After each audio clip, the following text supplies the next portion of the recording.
Qancha? Xorazmdan nimani so'rab kelganlar?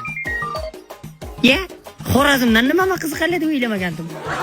Qancha yaxshimisiz? Assalomu alaykum. Assalomu alaykum. Yo, Xorazmdan. Aha. Nimani so'rab kelgan? Ya, jilimiz ham sen nima o'zim ham kerak-ku. Ey, nima bor-ku? Nima kelgan? Sovchilikqa keldimmi? Ha, qizimni so'rab keldingizmi? Ha. Mayli, kiring. Baxtli bo'laram.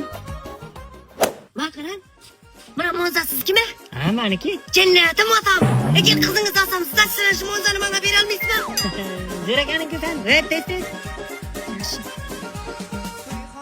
Gapir, nimaga kelding? Jannatim otajonim, qizingiz olmoqqa keldim, qulchilikqa keldimmi? Agar qizingizni bersangiz, hayotim ritmini tushib ketchap. Hammasi zo'r bo'lajak. Mayli, qizim berdim deylik. Qizimga to'ydan keyin nima berib bilasan?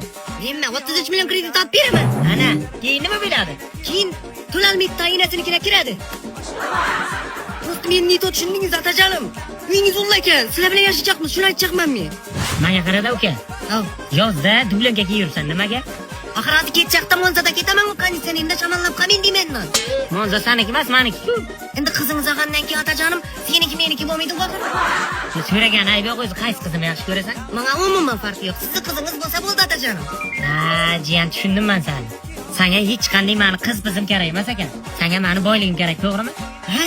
Menga qarada uka, beraylik. Ya otajonim, qo'lingizni olib turib, ish karavotdan pastga tushirib bo'lib qolaman men. Nimaga? Axir karavotdan yiqilsam yelim og'riydi-ku, yuring pastga tushing.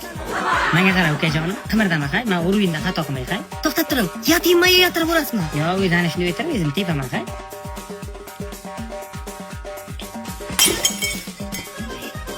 Olgan. Bo'lmaydi, berdimi? Bergani yo'q. Ha, yaxshi bo'ldi, bermagan. Bu yerda qizning nimasi ham yo'q-da. Nosi yo'q. Sochi yo'q, kal.